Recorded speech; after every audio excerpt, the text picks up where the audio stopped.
Good evening. आप सबको आज की बाइबल स्टडी में खुश आमदीद। सिलसिला वही है मुकद्दस पतरस का पहला ख़त और उसी का हम तफसीरी मुतालिया कर रहे हैं। अगर आपको याद हो तो पिछली बाइबल स्टडी में हमने तीसरे बाब की 7वीं आयत तक मुतालिया किया था। आज हमारा हवाला है मुकद्दस पतरस का पहला ख़त, उसका तीसरा बाब, उसकी 8वीं आयत से लेकर चौथे बाब की 6ठी आयत तक। सुनने में यह हवाला कुछ ज़्यादा लंबा लग रहा है, लेकिन अगर आप अपनी अपनी बाइबल्स में देखें तो इतना लंबा नहीं है। और फिर ये सब आयात एक लिटरेरी यूनिट है, इसलिए मैंने सोचा कि हम इन सब आयात को एक ही दफ़ा में सीखने की कोशिश करें। इससे पहले कि हम आगे चलें, आइए हम अपने आज के हवाले का मुतालिया कर लें। मुकद्दस पतरस का पहला ख़त, उसका तीसरा बाब और उसकी 8वीं आयत से, गर्ज सब के सब यक दिल और हमदर्द रहो, बिरादराना मोहब्बत रखो, नर्म दिल और फिरौतन बनो, बदी के एवज बदी ना करो और गाली के बदले गाली ना दो, बल्कि इसके बरक्स बरकत चाहो, क्योंकि तुम बरकत के वारिस होने के लिए बुलाए गए थे।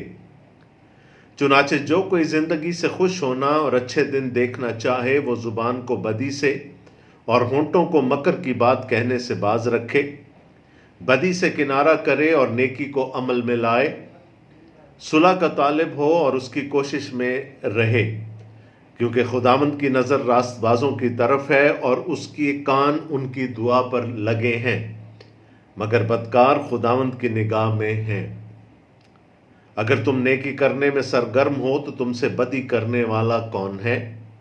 और अगर रास्तबाजी की खातिर दुख सहो भी तो तुम मुबारक हो, ना उनके डराने से डरो और ना घबराओ, बल्कि मसीह को खुदावंद जानकर अपने दिलों में मुकद्दस समझो, और जो कोई तुमसे तुम्हारी उम्मीद की वजह दरियाफ्त करे उसको जवाब देने के लिए हर वक्त मुस्तैद रहो, मगर हिल्म और खौफ के साथ, और नियत भी नेक रखो, ताकि जिन बातों में तुम्हारी बदगोई होती है उन्हीं में वो लोग शर्मिंदा हों जो तुम्हारे मसीही नेक चाल चलन पर लान तान करते हैं। क्योंकि अगर खुदा की यही मर्जी हो कि तुम नेकी करने के सबब से दुख उठाओ, तो ये बदी करने के सबब से दुख उठाने से बेहतर है। इसलिए कि मसीह ने भी, यानी रास्तबाज ने, नारास्तों के लिए गुनाहों के बायस एक बार दुख उठाया ताकि हमको खुदा के पास पहुंचाए। वो जिस्म के एतबार से तो मारा गया, लेकिन रूह के एतबार से जिंदा किया गया। इसी में उसने जाकर उन कैदी रूहों में मुनादी की जो उस अगले ज़माना में नाफरमान थीं, जब खुदा नूह के वक्त में तहम्मुल करके ठहरा रहा और वो कश्ती तैयार हो रही थी, जिस पर सवार होकर थोड़े से आदमी यानी 8 जाने पानी के वसीला से बची। और उसी पानी का मुशाबे भी, यानी बपतिस्मा यस्सु मसीह के जी उठने के वसीला से अब तुम्हें बचाता है। उसे जिस्म की नजासत का दूर करना मुराद नहीं, बल्कि खालिस नियत से खुदा का तालिब होना मुराद है। वह आसमान पर जाकर खुदा के दाहिनी तरफ बैठा है और फरिश्ते और इख्तियारात और कुदरतें उसके ताबे की गई हैं। बस जबकि मसीह ने जिस्म के एतबार से दुख उठाया, तो तुम भी ऐसा ही मिजाज इख्तियार करके हथियारबंद बनो, क्योंकि जिसने जिस्म के एतबार से दुख उठाया उसने गुनाह से फरागत पाई, ताकि आइंदा को अपनी बाकी जिस्मानी ज़िंदगी आदमियों की ख्वाहिशों के मुताबिक ना गुजारे, बल्कि खुदा की मर्ज़ी के मुताबिक। इस वास्ते के गैर कौमों की मर्ज़ी के मुआफिक काम करने और शहवत परस्ती, बुरी ख्वाहिशों, मैख्वारी, नाच रंग, नशाबाजी और मकरूह बुत परस्ती में जिस कदर हमने पहले वक्त गुजारा वही बहुत है। इस पर ताज्जुब करते हैं कि तुम उस सख्त बदचलनी तक उनका साथ नहीं देते और लान तान करते हैं। उन्हें उसी को हिसाब देना पड़ेगा जो जिंदों और मुर्दों का इंसाफ करने को तैयार है, क्योंकि मुर्दों को भी खुशखबरी इसीलिए सुनाई गई थी कि जिस्म के लिहाज से तो आदमियों के मुताबिक उनका इंसाफ हो, लेकिन रूह के लिहाज से खुदा के मुताबिक जिंदा रहें। खुदावंद के पाक कलाम का पढ़ा और सुना जाना हम सब के लिए बायस बरकत हो। आमीन। अभी तक जो कुछ हमने मुकद्दस पतरस के पहले खत में देखा कि शुरू में उन्होंने हमें यह बताया कि एक ईमानदार का माजी क्या था, उसका हाल क्या है और उसका मुस्तकबिल क्या होगा। माजी में ईमानदार बचाया गया, खुदावंद यीशु मसीह की उस बड़ी कुर्बानी, उस बड़े फिदिया के वसीला से ईमानदार बचाया गया। हाल में वो दुख उठाता है, लेकिन मुस्तकबिल में उसके लिए एक उम्मीद है, एक मिरास है, उसके लिए जलाल लिख दिया गया है।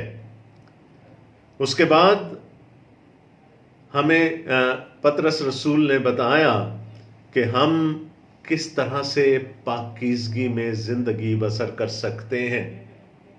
हमें यह बताया गया कि हमें बुलाया गया है पाक होने के लिए, क्योंकि हमारा बुलाने वाला हमारा खुदा पाक है। वो चाहता है कि हम भी पाक हों। और फिर हमने ये देखा था कि क्यों पाक होना है और कैसे पाक होना है। और उसी में हमने ये देखा था कि मुकद्दस पतरस ने हमें बताया कि हम सब जो ईमानदार हैं, नई पैदाइश के तजुर्बा में से गुजर चुके हैं, और हमारी नई पैदाइश किसी फ़ानी तुख़म से नहीं बल्कि गैर फ़ानी से, यानी खुदा के कलाम के वसीले से हुई है। उसके बाद हमने देखा था कि कैसे पतरस रसूल हमें ये बताते हैं कि अब आगे बढ़ना है। अब उस पैदाइश से हमने ईमान में, मसीह में और तरक्की करनी है। और उसमें बहुत सारी बातों के दरमियान हमें यह बताया गया था कि हमें खालिस रूहानी दूध का मुश्ताक होना है।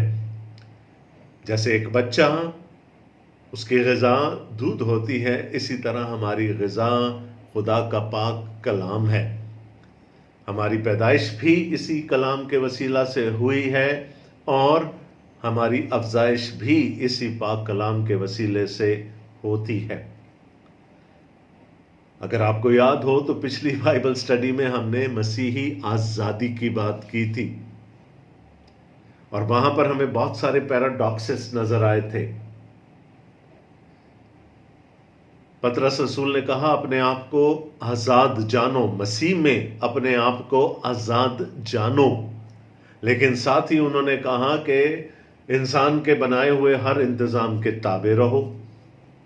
नौकरों से, गुलामों से कहा अपने आकाओं के, चाहे वो बदमिजाज और चिड़चिड़े क्यों ना हो, ताबे रहो। बीवियों से कहा तुम अपने शौहरों की ताबे रहो, चाहे वो ईमानदार ना हो। तो एक तरफ कहा जा रहा है कि अपने आप को आज़ाद जानो, दूसरी तरफ कहा जा रहा है ताबे रहो। और यहीं से हमने ये सीखा था कि हकीकी मसीही आज़ादी क्या है। और हमने ये जाना था कि हमारे पास चॉइस है। दुनिया थप्पड़ मारती है जब थप्पड़ खाती है, दुनिया गाली खाकर गाली देती है, दुनिया बदला लेती है, इसलिए कि उसके पास चॉइस नहीं है, उसके पास हक़ इंतखाब नहीं है। लेकिन मसीह होते हुए हमारे पास एक सेकंड ऑप्शन है, एक चॉइस है, एक हक़ इंतखाब है। हमें ये इस्तेकाक दे दिया गया कि हम एक दूसरे तरह का तर्ज अमल शो करें। हम थप्पड़ खाकर दूसरा गाल भी मारने वाले की तरफ मोड़ दें, हमें जो गाली दे उसके लिए बरकत चाहें। ये सिर्फ एक मसीह ही कर सकता है। काम मुश्किल है, लेकिन हमें पाकरू की मदद दस्तयाब है। चॉइस है हमारे पास। आज जो हवाला अभी हमने पढ़ा, उसका जो मरकज़ है, उसकी जो हार्ट बीट है, वो 17वीं आयत है। क्योंकि अगर खुदा की यही मर्जी हो कि तुम नेकी करने के सबब से दुख उठाओ, तो ये बदी करने के सबब से दुख उठाने से बेहतर है। मैं दोबारा पढ़ रहा हूं, क्योंकि अगर खुदा की यही मर्जी हो कि तुम नेकी करने के सबब से दुख उठाओ, तो ये बदी करने के सबब से दुख उठाने से बेहतर है। मुकद्दस पतरस के पहले खत की ओवर आर्चिंग थीम भी सफरिंग है, दुख उठाना है, इज़ा रसानी है। और इस हवाले में भी हमें दुखों की बात नजर आ रही है। हमें नेकी के वास्ते दुख उठाना है, रास्तबाजी की खातिर दुख उठाना है। और यहां पर पतरस अपने मालिक की तालीम को कोट कर रहे हैं।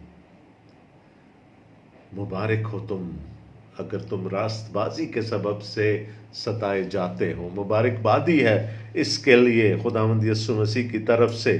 और पतरस यही कह रहे हैं कि नेकी करके दुख उठाना बदी करके दुख उठाने से बेहतर है।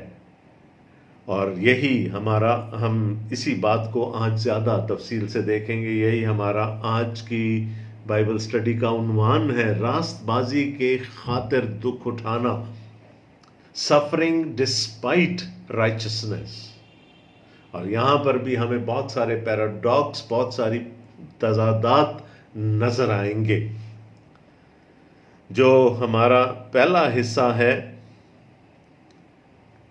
3 बाब की 8वीं आयत से लेकर 12वीं आयत तक, वहां पर पतरस रसूल पिछली बातों को जो उन्होंने सबमिशन के बारे में, ताबेदारी के बारे में की थी, उनका खुलासा बयान कर रहे हैं, उनको सम अप कर रहे हैं।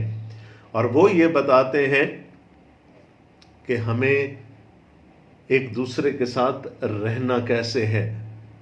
बात हो रही थी सबमिशन की। उसने कहा इंसान के बनाए हुए हर इंतज़ाम के ताबे रहो। उसके बाद हमें बताया गया कि अगर हम कहीं पर काम करते हैं, हम कहीं मुलाजिम हैं, तो हमें अपने मालिकों के ताबे रहना है। और तीसरी बात जो हमें देखने को मिली वहाँ पर वो बीवियों के लिए थी कि उनको अपने शौहरों के ताबे रहना है। अब यहाँ पर हमें उन सारी चीज़ों की तलखीस, उसका खुलासा नजर आता है। क्या कह रहे हैं पतरस रसूल यहाँ पर? गर्ज सब के सब यक दिल और हमदर्द रहो, बिरादराना मोहब्बत रखो, नर्म दिल और फिरौतन बनो। The walk and the talk of a Christian, एक मसीह की गुफ्तार और उसका किरदार कैसा होना चाहिए। पहले वो 8वीं आयत में किरदार की बात कर रहे हैं। गर्ज सब के सब यक दिल रहो। यहां पर हुकूमत के साथ रिश्ते की बात नहीं हो रही, यहां पर अपने आकाओं के साथ रिश्ते की बात नहीं हो रही, यहां घर के अंदर मियाँ बीवी के रिश्ते की बात नहीं हो रही। ये कम्युनिटी के लेवल की बात हो रही है कि जब हमें दूसरे इंसानों के साथ मिलकर रहना है, मसीही होते हुए मसीहों के साथ भी और गैर मसीहों के साथ भी। तो वो क्या कहता है? गर्ज सब के सब यक दिल रहो। अब जो इसका यूनानी मतन है उसका तर्जुमा ये है be of the same mind. अंग्रेजी में कुछ तराजिम में हमें ये मिलता है be of the same mind. पौलुस रसूल फिलिपियों के खत के 2 बाब में खुदावंद यीशु मसीह के बारे में लिखते हैं, वैसा ही मिजाज रखो जैसा मसीह यीशु का भी था। Be of the same mind as your Lord Jesus Christ. उसके जहन से सोचो। और मैं हमेशा इसके लिए एक मिसाल दिया करता हूं और वो शतरंज के खिलाड़ी की है। शतरंज का खिलाड़ी अपने जहन से ज्यादा अपने अपोनेंट के जहन से सोचता है, अपने मुखालिफ खिलाड़ी के जहन से सोचता है। वो ये देखता है कि मैं ये एक चाल चल रहा हूं तो इसके मुकाबले में मेरा अपोनेंट जो है, मेरा मुखालिफ खिलाड़ी जो है, वो क्या चाल चलेगा और फिर मुझे अगली चाल क्या चलनी है और वो उसके जवाब में कौन सी चाल चलेगा। और शतरंज का कामयाब खिलाड़ी वही होता है जो अपने मुखालिफ का जहन पढ़ सके और उस जहन के मुताबिक वो अपनी चालें तरतीब दे सके। वैसा ही मिजाज रखो जैसा मसीह यस्सु का भी था। यस्सु के जहन से सोचना शुरू कर दो। और यहां पर क्या कह रहा है पतरस? सब के सब यक दिल रहो, be of the same mind.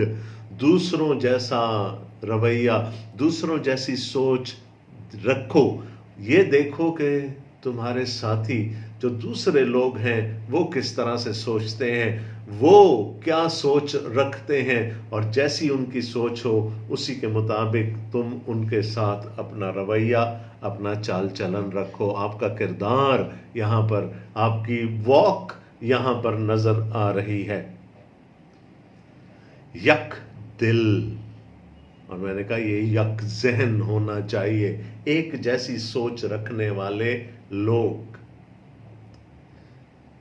मेरे बच्चे अगर मेरी सोच को नहीं जानते तो वो मेरी ताबेदारी नहीं करेंगे, उनके लिए बहुत मुश्किल होगा मेरी ताबेदारी करना। लेकिन अगर वो ये जान जाएं कि उनका बाप कैसे सोचता है, उसके जहन में क्या चल रहा है, तो शायद उनके लिए ताबेदारी करना आसान हो जाएगा। जब हम मसीह के जहन से सोचना शुरू कर देते हैं तो हमारे लिए उसकी ताबेदारी करना आसान हो जाता। इसी तरह जब हम एक दूसरे के जहन से सोचेंगे तो हमें दूसरों को कबूल करने में और अपने आप को सबमिट करने में मुश्किल पेश नहीं आएगी। और फिर वो कहता है हम दर्द रहो। क्या खूबसूरत लफ्ज है, हम दर्द। एक जैसा दर्द रखने वाले लोग, दूसरों के दर्द को, दूसरों की तकलीफ को, दूसरों की परेशानी को समझने वाले लोग। सिंपथी,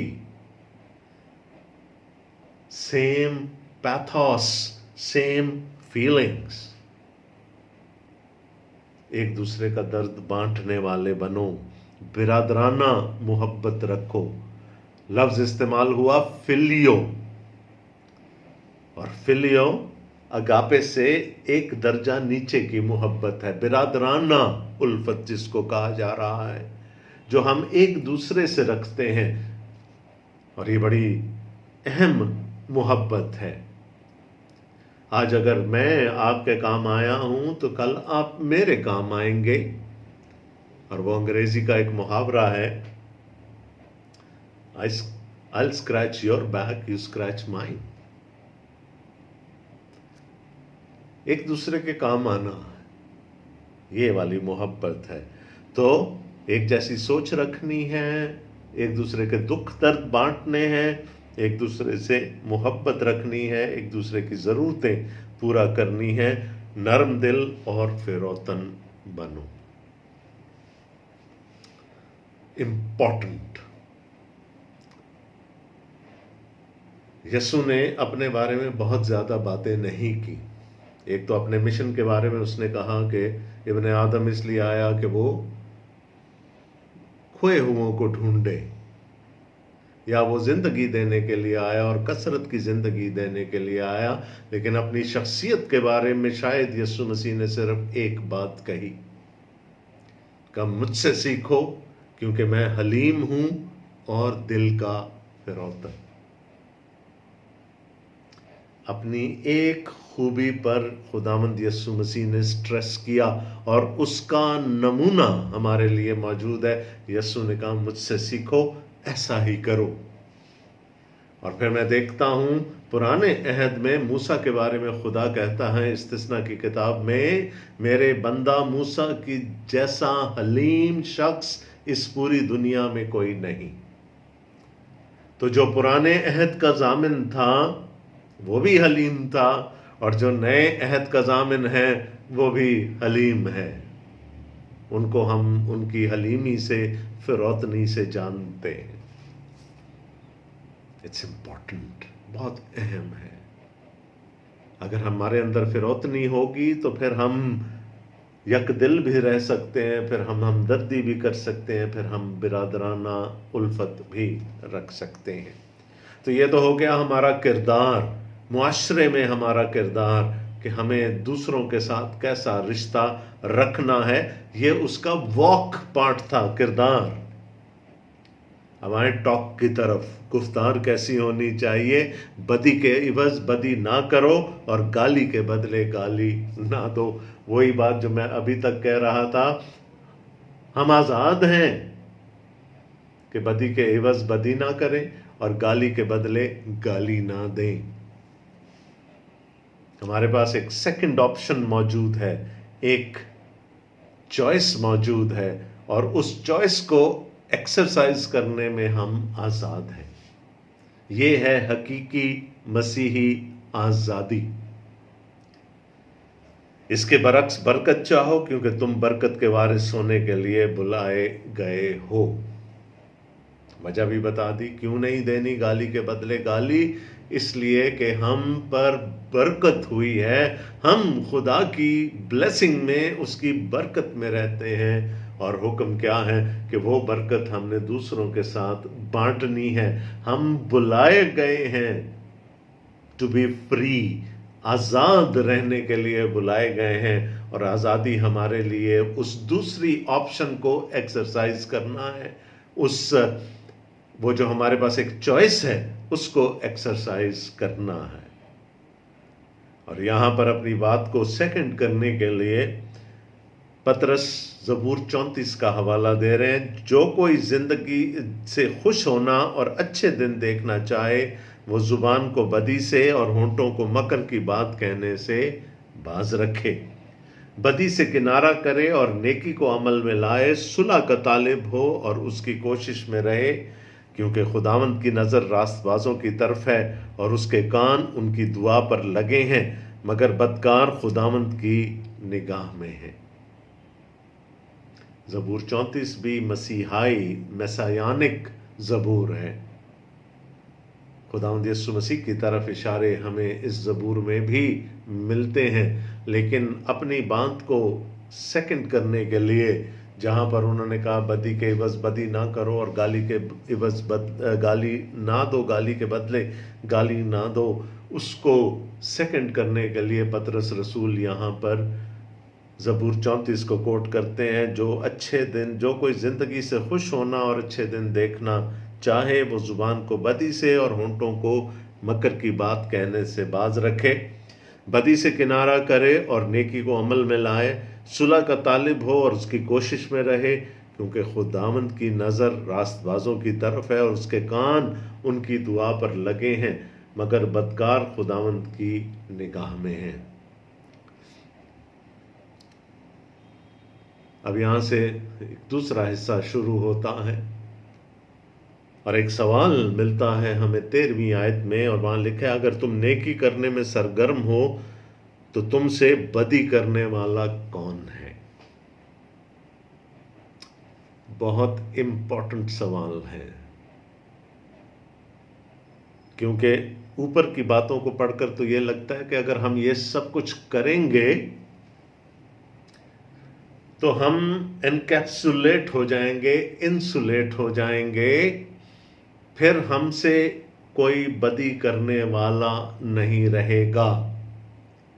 अगर हम यक दिल होंगे, अगर हम हमदर्द होंगे, अगर हम बिरादराना उल्फत रखेंगे, अगर हम नरम दिल और फिरौतन होंगे, अगर हम बदी के बस बदी नहीं करेंगे, गाली के बदले गाली नहीं देंगे, दूसरों के लिए बरकत चाहेंगे, तो फिर कौन है जो हमारी मुखालफत करेगा, या कौन है जो हमें दुख उठाने पर मजबूर करेगा। इबलीस ने खुदा के हजूर में यही बात अय्यूब के बारे में कही थी। उसने कहा, वो तेरा बंदा ऐसे ही तेरी इबादत नहीं करता, ऐसे ही तेरे पीछे नहीं चलता, जरा अपना हाथ उस पर से उठा, फिर देख वो तेरे खिलाफ क्या क्या कहता है। और अय्यूब के दोस्तों ने भी यही किया। उनके ख्याल में अय्यूब की प्रॉस्पेरिटी, उसकी खुशहाली का राज उसकी अपनी रास्तबाजी थी। और जब उस पर दुख आया, जब वो इम्तिहान में डाला गया, तकलीफें आई, तो उन्हीं दोस्तों ने उससे कहा कि यकीनन तूने खुदा के खिलाफ कोई गुनाह किया है, खुदा से पूछ और उस गुनाह की माफी मांग, ताकि तू बहाल किया जाए। दुनिया भी दुख उठाने के बारे में यही रवैया रखती है। कहते हैं कि अगर हम अच्छा करेंगे तो फिर हमारे साथ बुरा कौन करेगा। अंत भले का भला। हाँ जी। लेकिन यहां पर ये जो सवाल है इस आयत के आखिर में, सवालिया निशान है, ये बहुत अहम है। पतरस हमें कुछ और सिखाना चाह रहे हैं यहां पर। वो ये कह रहे हैं कि ये सब कुछ करोगे तब भी सताए जाओगे। वाह, प्रॉस्पेरिटी गॉस्पेल प्रीचर्स तो ऐसा नहीं कहते। वो जो खुशहाली की इंजील बांटते फिरते हैं, वो तो कहते हैं अगर आप खुदावंद यीशु मसीह में आ गए तो फिर सब ठीक है, फिर आप पे कोई दुख नहीं आ सकता, आप पे कोई परेशानी नहीं आ सकती, आप बीमार नहीं हो सकते, आप गरीब नहीं हो सकते। और अगर हैं तो इसका मतलब क्या है कि आपके ईमान में कहीं झोल है। लेकिन ये बाइबल मुकद्दस की तालीम नहीं है। बाइबल मुकद्दस की तालीम इसके बारे में बहुत कंसिस्टेंट है कि वो लोग आजमाए गए जो कि खुदावंद के साथ चलते रहे, जिन्होंने खुदा के अहकाम को पूरा किया, वो भी सताए गए। अगर तुम नेकी करने में सरगर्म हो तो तुमसे बदी करने वाला कौन है? एवरीवन, कोई भी कर सकता। और 14वीं आयत में पतरस कहते हैं, और अगर रास्तबाजी की खातिर दुख सहो भी तो तुम मुबारक हो, ना उनके डराने से डरो और ना घबराओ। यसु ने भी कहा था और पतरस भी उसी बात को यहां पर रीइटरेट कर रहे हैं कि अगर रास्तबाजी के सबब से सताए जाओगे, और सताए जाओगे, तो मुबारक होगे। मेरा ख्याल है कि यसु की तालीम इस मौजू पर बहुत वाज़े है। पौलुस की तालीम इसके बारे में बहुत वाज़े है। पूरी बाइबल मुकद्दस की और नए ऐदनामा की तालीम इसके बारे में बहुत वाज़े है। मुबारक होगे अगर रास्तबाजी के सबब से सताए जाओगे, तुम मुबारक हो, ना उनके डराने से डरो और ना घबराओ। यसु ने क्या कहा था? क्या होगा? ज्यादा से ज्यादा क्या होगा? जान से हाथ धो बैठोगे, मार डाले जाओगे, लेकिन घबराना नहीं, क्योंकि जो जान देगा उसकी जान बच जाएगी। फिर देखें कितना खूबसूरत तजाद है बाइबल का। जान जाएगी, जान बच जाएगी। उससे डरो। खुदावंद यीशु मसीह ने कहा था उससे डरो जो कि फिर तुम्हारी जान को और रूह दोनों को सजा दे सकता। तो यीशु ने क्या कहा? ना उनके डराने से डरो और ना घबराओ। क्यों ना घबराओ? Because you will be protected. खुदा तुम्हें बचाएगा। और अगर खुदा के नाम को जलाल तुम्हारी शहादत से, तुम्हारी मौत से मिलता होगा, तो फिर तुम और मुबारक हो। बल्कि मसीह को खुदावंद जानकर अपने दिलों में मुकद्दस समझो, और जो कोई तुमसे तुम्हारी उम्मीद की वजह दरियाफ्त करे उसको जवाब देने के लिए हर वक्त मुस्तैद रहो, मगर हिल्म और खौफ के साथ। तो जब पतरस कहते हैं कि ना उनके डराने से डरो और ना घबराओ, तो इसका ये मतलब भी नहीं कि हमने उनका मुकाबला करना, नो। लेकिन अपने अंदर एक ईमान की ताकत रखनी है, यकीन रखना है कि खुदा उन दुखों में, उन तकलीफ में, उस सताए जाने में भी हमारे साथ है। और फिर वो क्या कहता है? देखें एक और पैराडॉक्स यहाँ पर।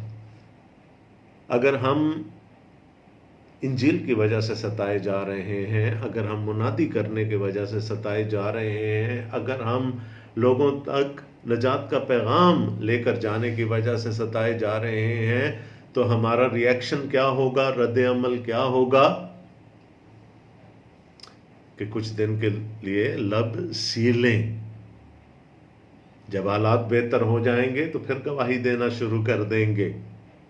लेकिन पतरस क्या कह रहे हैं यहां पर?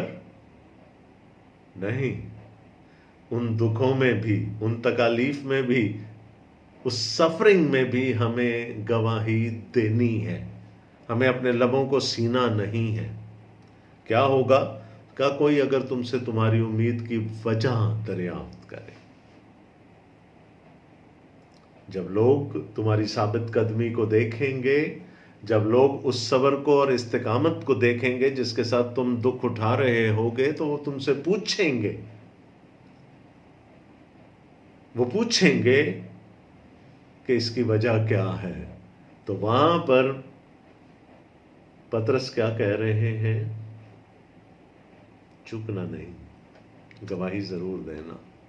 ये भी नहीं कि कोई रटी रटाई चीज हम अपने अंदर रख लें और जहां किसी ने पूछा वो रिकॉर्ड चल जाए, टेप चल जाए, ऐसी बात भी नहीं है। लेकिन हमें मुस्तैद रहना है अपनी उम्मीद की वजह बताने के लिए। पौलुस रसूल रूम में कैद है, ही इज इन प्रिजन, लेकिन कुलसियों के खत में, वो कुलसियों को खत लिखते हुए वो कहते हैं मैं खुश हूं, कैद में हूं मगर खुश हूं। फिलिपियों के नाम खत लिखते हुए कहते हैं मैं खुश हूं, इसलिए खुश हूं कि मैं कैद हूं, खुदा का कलाम तो कैद नहीं है। तो कहा जो मौका मिलता है मैं खुदा का कलाम सुनाने से चूकता नहीं। उस रूमी सूबेदार को याद करें जो यस्सु की सलीब के नीचे बैठा पहरा दे रहा है। जब उसने एक रास्तबाज के दुखों को देखा, उस तकलीफ को देखा जो यस्सु ने बर्दाश्त की, क्या कहा? बेशक ये खुदा का बेटा।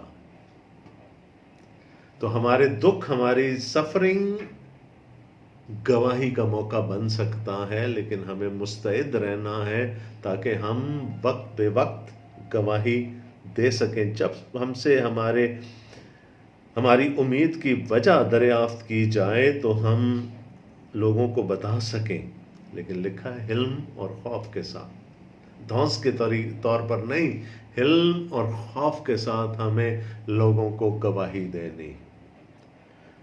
तो पहली बात क्या थी जो हमें यहाँ पर हुई कि आएंगी, सफरिंग होगी, दुख आएंगे, डिस्पाइट आवर राइचसनेस, चाहे हमारा किरदार, हमारी गुफ्तार कितनी ही अच्छी क्यों ना हो जाए, फिर भी दुख आएंगे, तैयार रहना है। उसके बाद क्या है? साबित कदम रहना है दुखों में। फिर हमें यह बताया गया तैयार रहना है, मुस्तैद रहना है और गवाही का कोई मौका हाथ से छोड़ना नहीं, गवाही देनी है।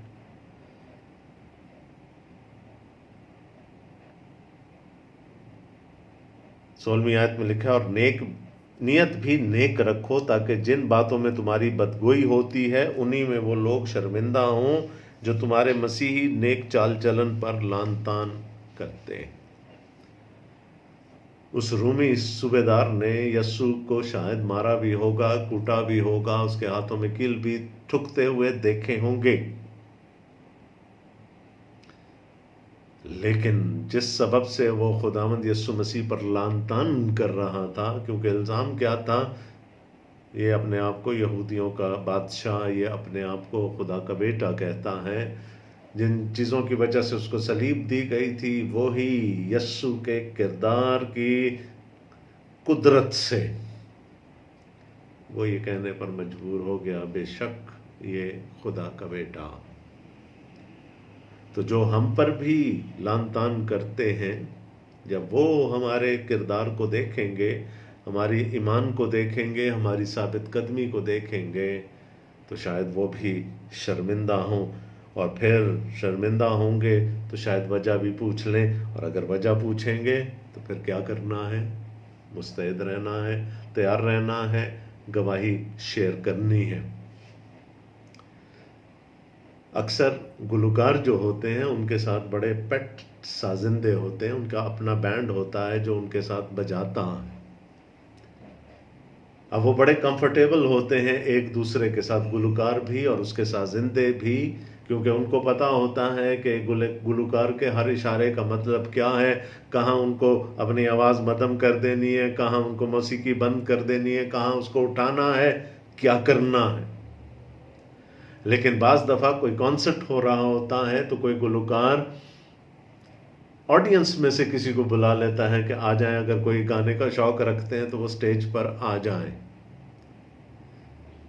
अब साजिंदे उसको नहीं जानते, वो साजिंदों को नहीं जानता, लेकिन साजिंदे उसके साथ साज बजाते हैं और अच्छा बजाते हैं। और वो क्यों बजाते हैं अच्छा? इसलिए कि मौसीकी उनके अंदर बसी हुई है।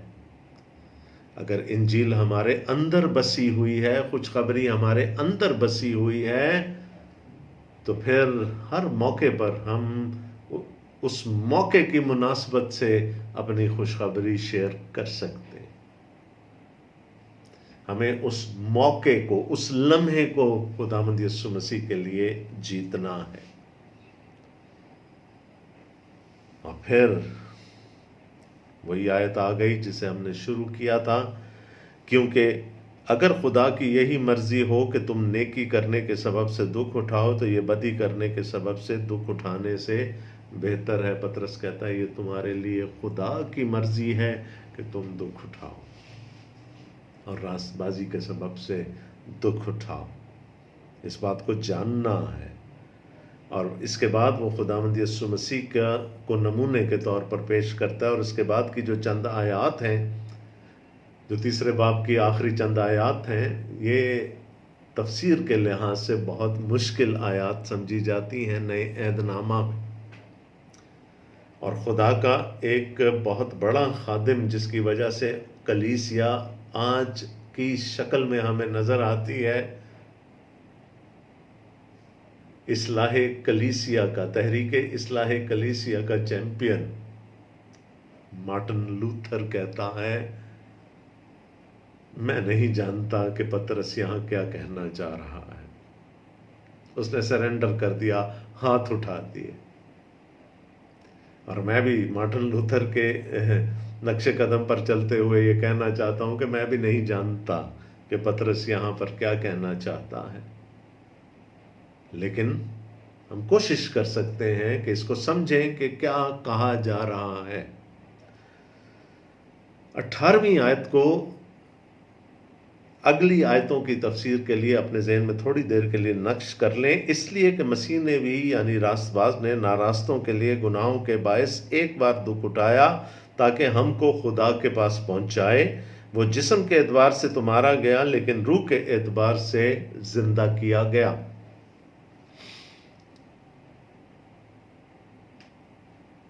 अब इस आयत के पहले हिस्से में तो कोई परेशानी नहीं है, कोई उलझन नहीं है, इसलिए कि मसीह ने भी, यानी रास्तबाज ने, नारास्तों के लिए गुनाहों के बायस एक बार दुख उठाया। बात किस चीज़ की हो रही थी? कि हमें भी खुदा की मर्जी के तहत रास्तबाजी के लिए दुख उठाना है। तो मिसाल किसकी दी जा रही है? नमूना किसको बनाया जा रहा है? खुदावंद यीशु मसीह को, कि वो भी रास्तबाज था, लेकिन उसने नारास्तों की खातिर उनके गुनाहों के लिए एक ही बार दुख उठाया ताकि हमको खुदा के पास पहुंचाए। ये मेरा भी ईमान है, आप सबका भी ईमान है, इसमें कोई उलझन नहीं है, कोई किसी किस्म की परेशानी नहीं है। लेकिन इस आयत का जो दूसरा हिस्सा है, वो जिस्म के एतबार से तो मारा गया, लेकिन रूह के एतबार से जिंदा किया गया। अब यहाँ पर थोड़ी सी उलझन ये है कि हमारा ईमान ये है कि हमारी क़यामत जब होगी तो हम जिस्मों के साथ जलाए जाएंगे, हम जिस्मों के साथ जिंदा किए जाएंगे। और खुदावंद यीशु मसीह भी जब जलाए गए, जब क़यामत हुई उनकी, तो वो जिस्म के साथ जी उठे, रूह के साथ भी और जिस्म के साथ भी। लेकिन पतरस यहाँ जिस अरसे की बात कर रहा है, वो मुबारक जुम्मा और ईस्टर के दरमियान का वो वक्फा है, वो 3 दिन है जिसमें खुदावंद यीशु मसीह जिस्मानी तौर पर कब्र में थे। वहाँ के लिए पतरस हमें ये बता रहा है कि वो जिस्मानी तौर पर तो उस वक़्त मौत की हालत में थे, लेकिन रूह के सबब से जिंदा थे। और अगली आयत में वो हमें बताएंगे कि वो कहाँ गए।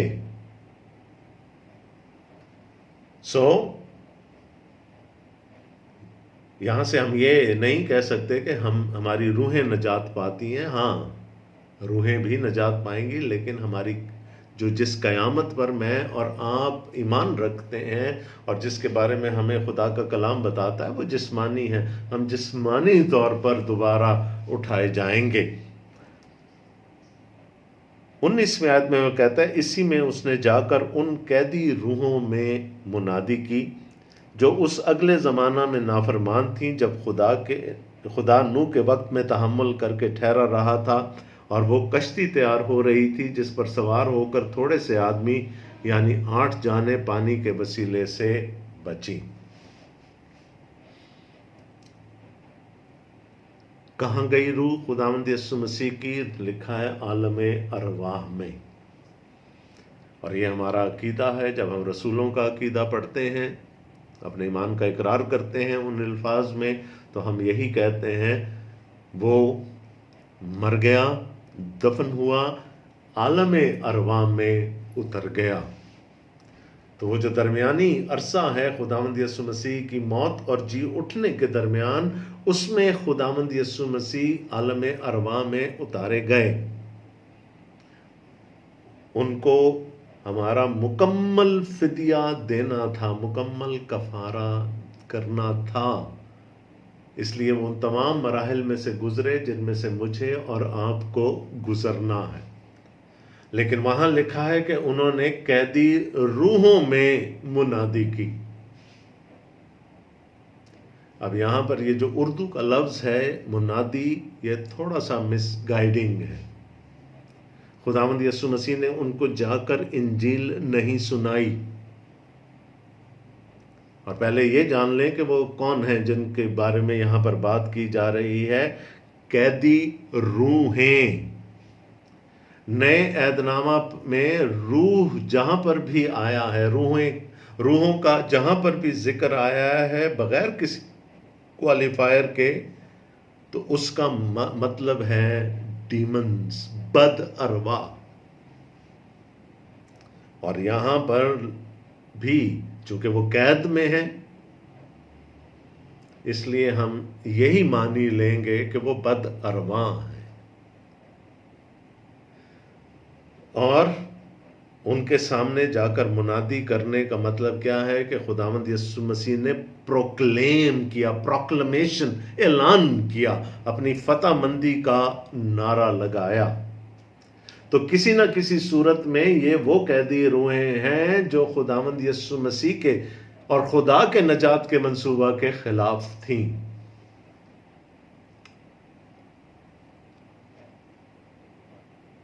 उन्नीसवीं आयत में लिखा है, इसी में उसने जाकर उन कैदी रूहों में मुनादी की। और ये सब के बारे में बात नहीं हो रही, ये चंद एक खास गिरोह के बारे में बात हो रही है जो उस अगले ज़माना में नाफरमान थी, जब खुदा नूह के वक्त में तहम्मुल करके ठहरा रहा था और वो कश्ती तैयार हो रही थी जिस पर सवार होकर थोड़े से आदमी यानी 8 जाने पानी के वसीला से बची।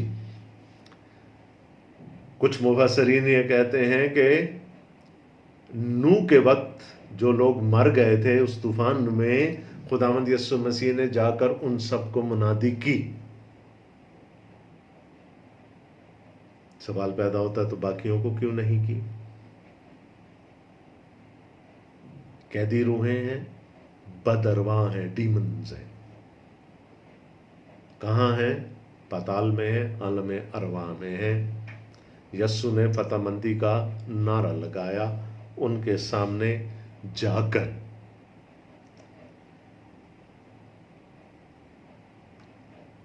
कौन थे ये? कौन थी ये कैदी रूहें? छठे बाब में जहां पर नूह का जिक्र शुरू होता है, उससे पहले छठे बाब की पहली चंद आयात में हमें एक वाक्य का जिक्र मिलता है कि खुदा के बेटों ने, अरवा ने, जिस्म लेकर ज़मीन पर आकर इंसान की बेटियों से ब्याह कर लिए। अब ये बदअरवाह हैं, खुदा की नाफरमान रूहें हैं जो कि ज़मीन पर आईं और उन्होंने वो काम किया जो फितरत के ख़िलाफ़ था, जो खुदा की मर्ज़ी के ख़िलाफ़ था, जो खुदा को पसंद नहीं आया। अब उनसे एक मखलूत नस्ल पैदा हो गई जो कि हाफ डीमन हाफ ह्यूमन है। खुद सोच लीजिए कि ये बदअरवाह हैं, खुदा के हजूर से निकाले गए क्योंकि उन्होंने खुदा की नाफरमानी की। उन्होंने एक ऐसा काम किया जो खुदा की नज़र में पसंदीदा नहीं था।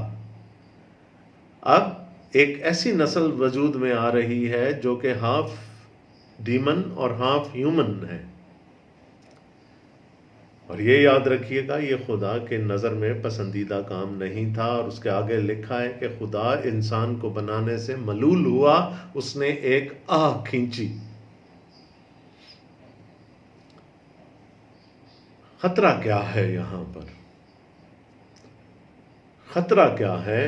क्योंकि खुदा का अहद यहां पर खतरे में आ रहा था, चैलेंज हो रहा है खुदा का अहद। और कौन सा अहद?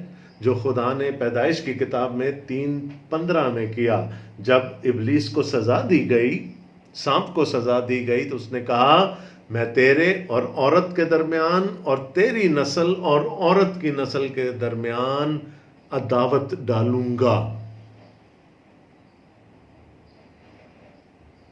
तो इब्लीस ने अपने बचाव के लिए शायद ये मंसूबा बनाया कि इंसानी नस्ल को, औरत की नस्ल को, इंसानी नस्ल को मखलूत कर दो, ताकि वो जो औरत की नस्ल से आने वाला है, जो मेरे सर को कुचलेगा, वो ना आ सके। और ये बड़ी तेजी से मल्टीप्लाई हो रहे होंगे। खुदा को इनको ख़त्म करना था, खुदा को इनको कैद करना था।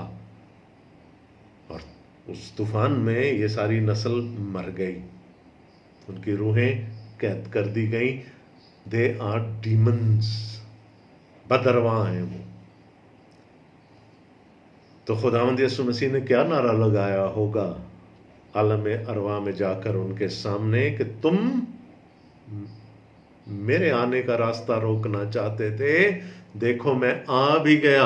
मैं जो औरत की नस्ल से हूं, मैं आ भी गया और मैंने अपना मकसद भी पूरा कर दिया।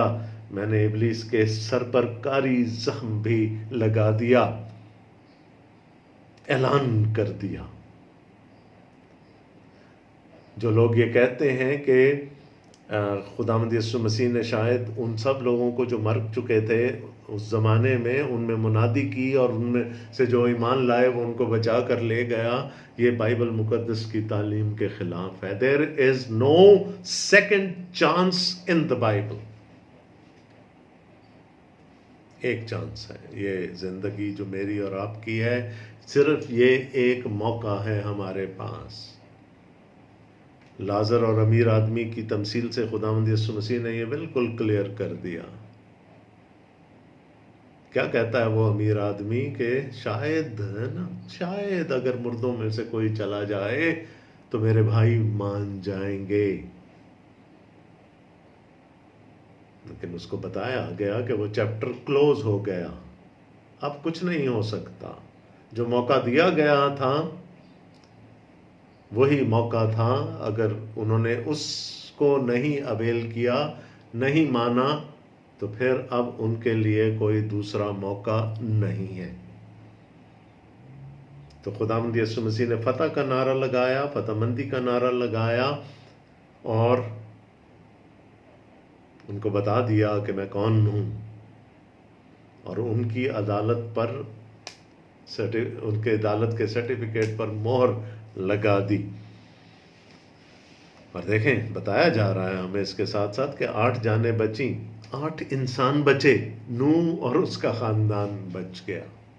वो सब जो मखलूत नस्ल थी वो ख़त्म हो गई।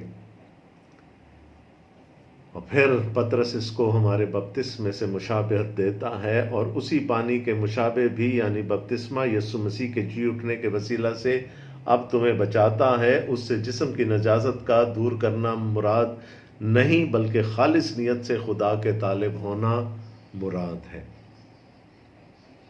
वो कहता है जैसे नूह बच गया, उस पानी में ही से बच गया,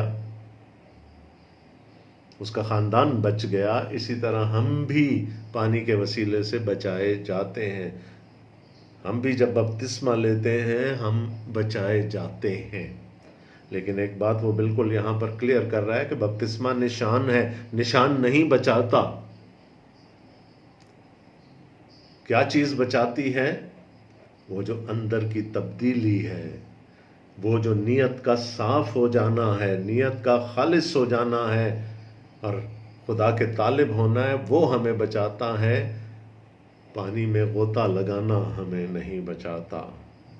उससे मुराद जिस्म की नजासत का दूर करना नहीं है। वो एक निशान है जो बताता है कि अंदर तब्दीली आ चुकी है, वो तब्दीली हमें बचाती है।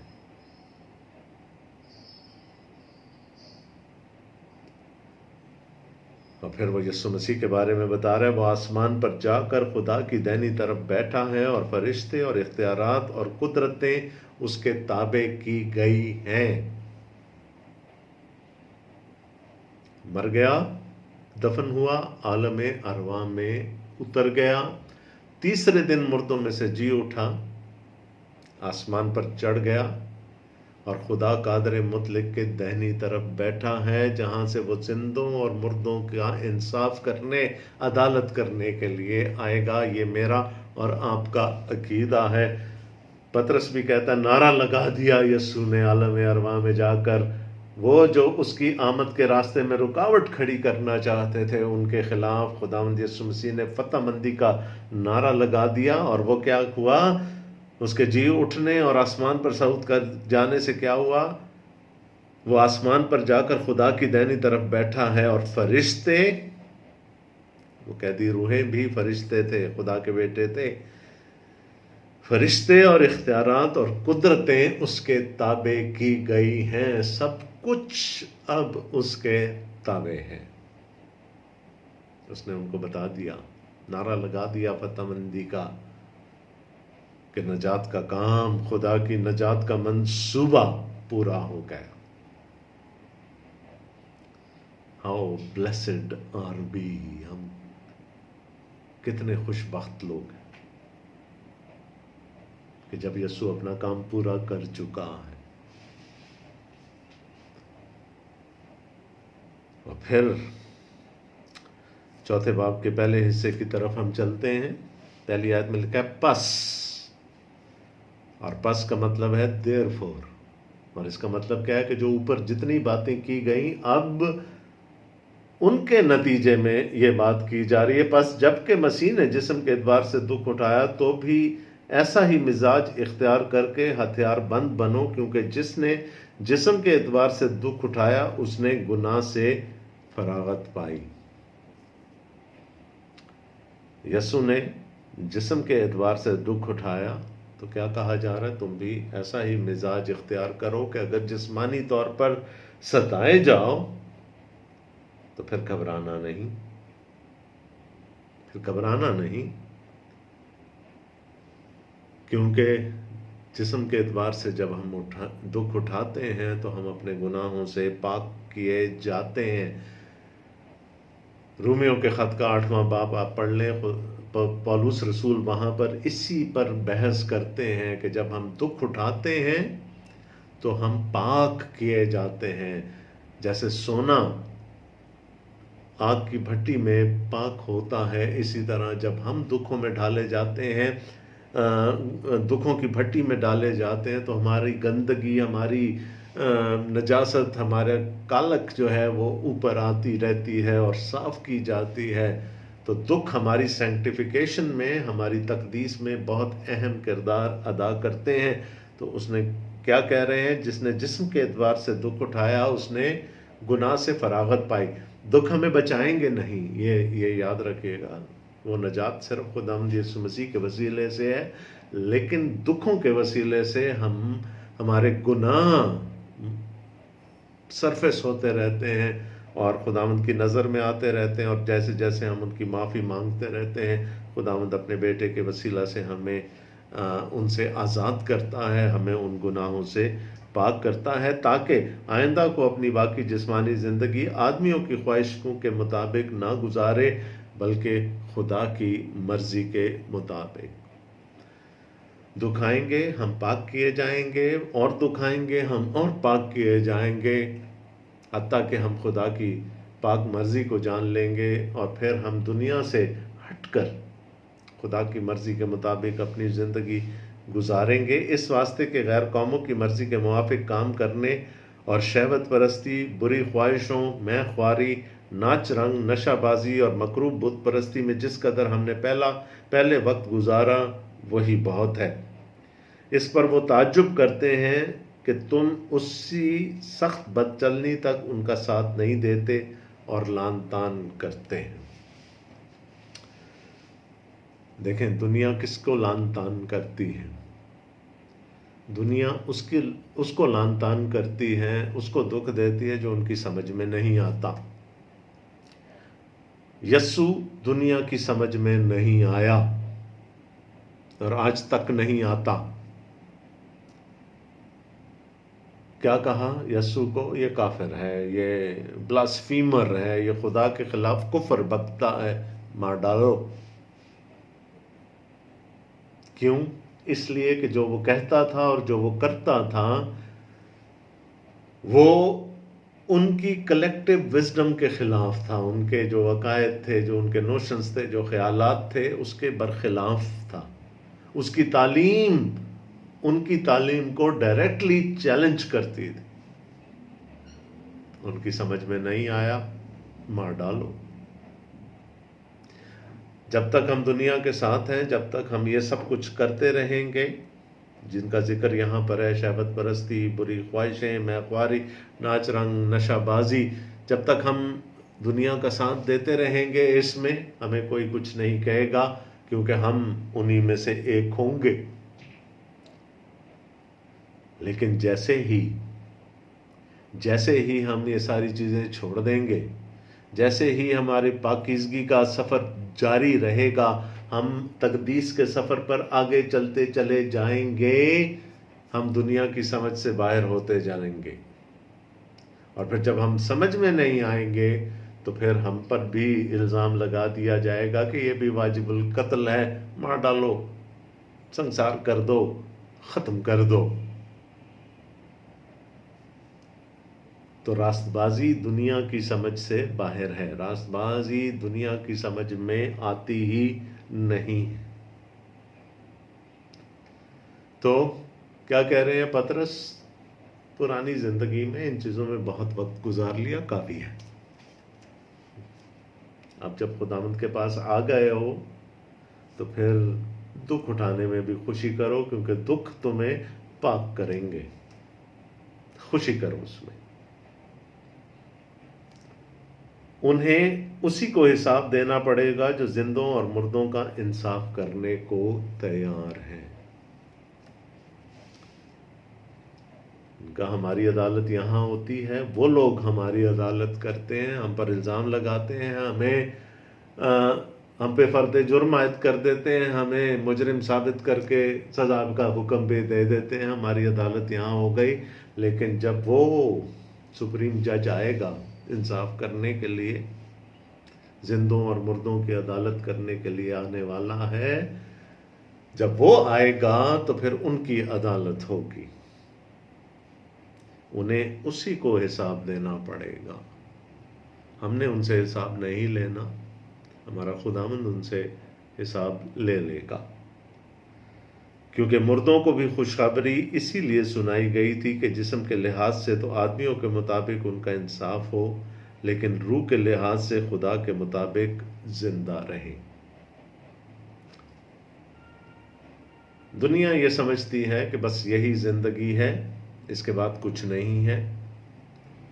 पतरस कह रहे नहीं, एक क़यामत होगी, जिस्मों के साथ हम जिंदा किए जाएंगे, हमारी अदालत होगी।